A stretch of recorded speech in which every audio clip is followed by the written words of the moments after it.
Hello, everyone. Welcome to UnPontificated. My name is Voyo, and today I would like to engage with an episode of Fox Business News. Kevin O'Leary is on the show doing his thing, and I just thought it was interesting, some of the commentary on that show. So I thought, hey, let's engage with that today. Please like and subscribe and share this content if you're getting any value from it. Thank you very much. I'm fighting for the United States. Canada and Mexico have taken a lot of our business over the years, over 25, 30 years, especially during the Biden years. It's basically all coming back into the United States now. We're hot as a pistol, and it's coming back in. Because of tariffs and the incentives we give, it's coming back. We are working on something. We want to be very good to Canada. I like Carney a lot. I think he's a good person. Exactly. He's removing his retaliatory tariffs, which I thought was nice. And we're going to have another call soon. Okay. Yeah, we had a very good call. Team Trump making moves. Commerce Secretary Howard Lutnick meeting with Canada's trade minister in Washington to talk tariffs this week. This comes just days after Canada eased up on most of its retaliatory tariffs on U.S. goods, a step Secretary Lutnick had pushed for, warning that there would be no real progress without that happening. Mr. Canadian, yeah, it's Mr. really Wonderful, you just represent all of Canada here. Well, no, look. Yeah.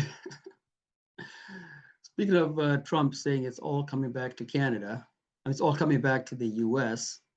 Like, I think they're a few fries short of a Happy Meal, these people. They're sitting around absolutely just smug as they come. They're hurting Ontario residents. They're hurting the people that work at Crown Royal.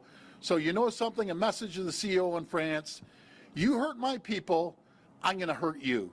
You're going to feel the pain in February when these people don't have a paycheck. And I'm going to stand up for the people of Ontario, and I encourage all of Canadians, all of Ontarians, stand up for the people, because you don't know if you're next. But the thing that ticks me off, I get it. I get that companies move back and forth. But what I don't get, when you're someone's largest customer in North America, you're going after the largest customer. You know something? I always say smart people aren't too smart. And you guys are about as dumb as a bag of hammers for doing this. So, you know something?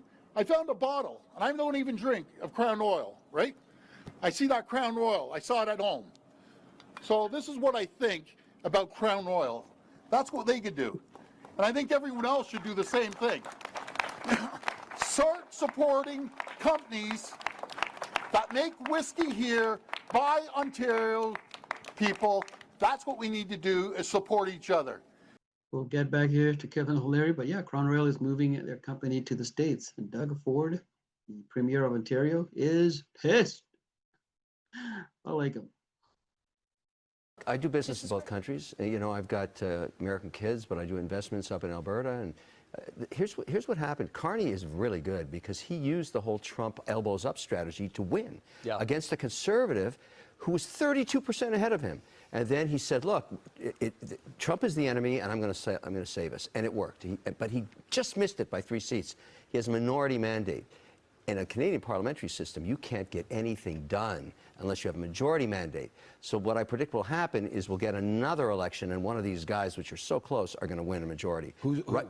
Well, don't forget that if you get Jagmeet Singh and the NDP to go with you, then you can stay in power for longer than the 18 to 2 years, which is the average that a minority government usually stays on.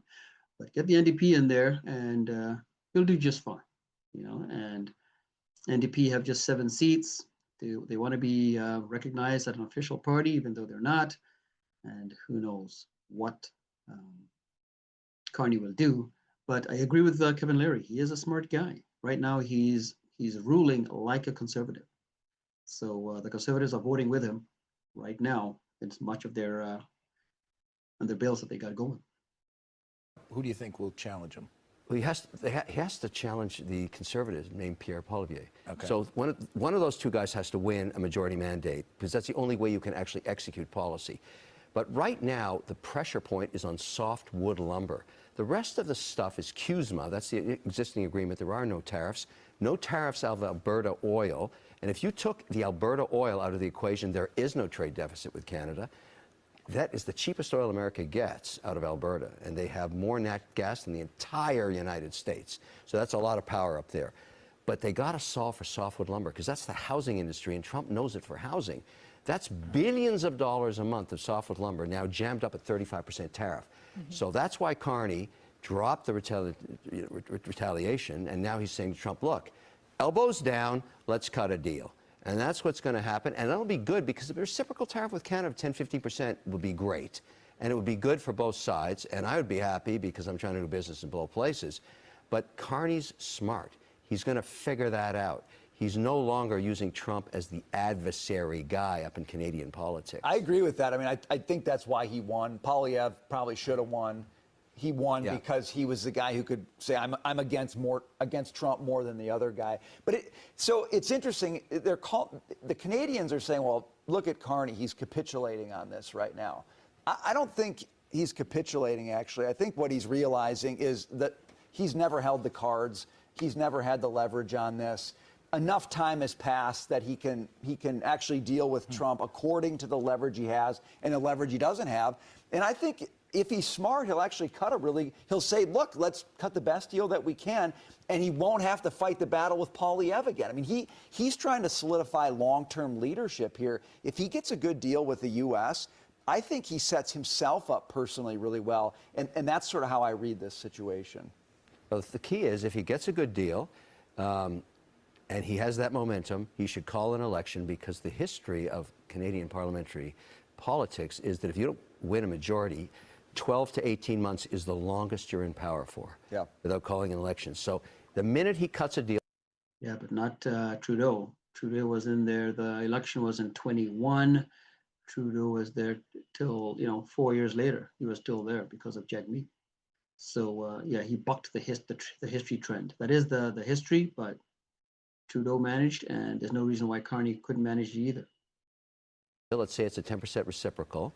Boom, call an election, solidify your majority mandate. That's what I think he's actually... I think you're right.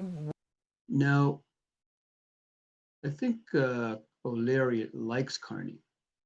Carney is a businessman, and I think that's why O'Leary likes him, more so than Poilievre. Poilievre, I think, would have been good for business in Canada.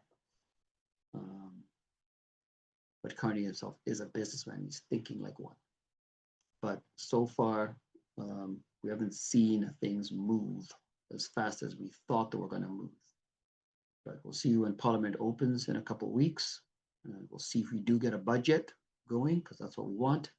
And then let's get this going. I don't know if you guys saw my my last episode where I asked ChatGPT to to grade Carney A to F. Go check it out. See what ChatGPT gave him as a grade. I think you'd be pretty interested. We're kind of talking around the elephant in the room. What's the economy like in Canada? Take all this stuff out. But you got to remember, the economy was under the idiot king for 10 years. I know, but he is like the idiot king in many ways. Carney is. He is. I mean, not the same. He's not globalists, and Carney has executional skills Trudeau doesn't have. He worked for Mike. Yeah, Carney's way more intelligent than Trudeau. Way more intelligent. Like, if I was going to pick between Trudeau and Carney, I'd pick Carney.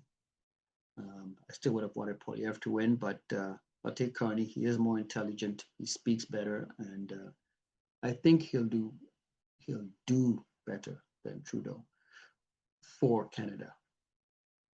Not as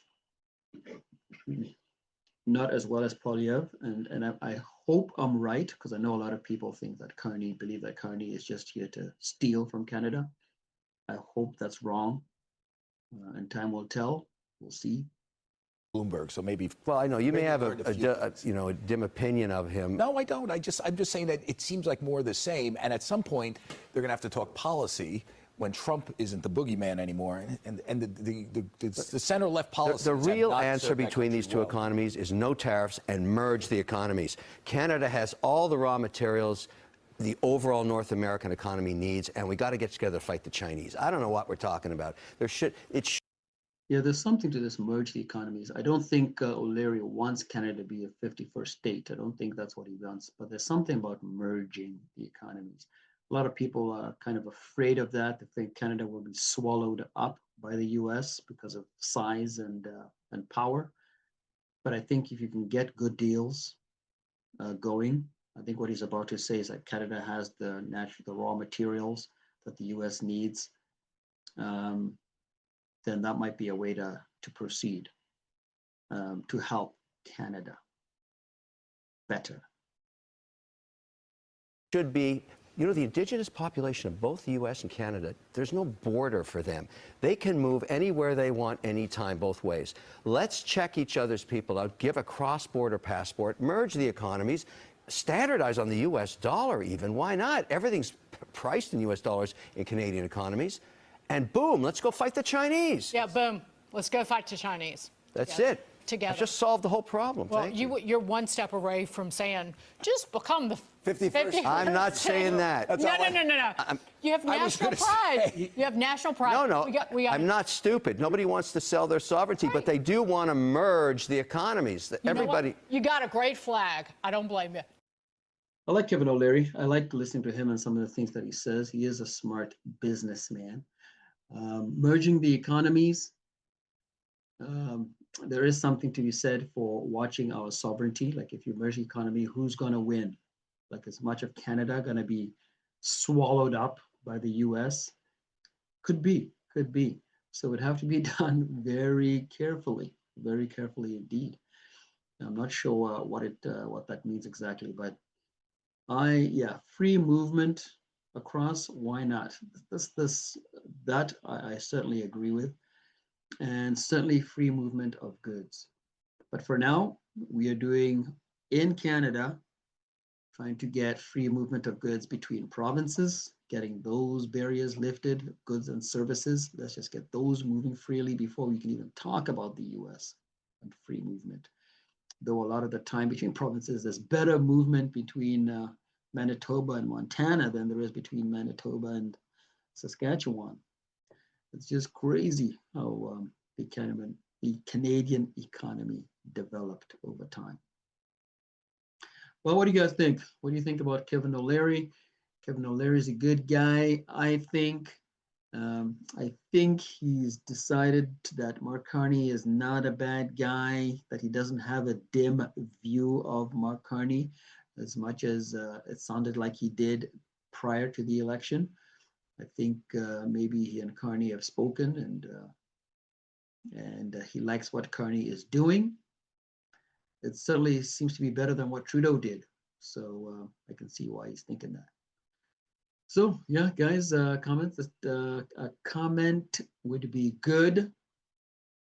And I'll talk to you guys next time. Please like and subscribe and share.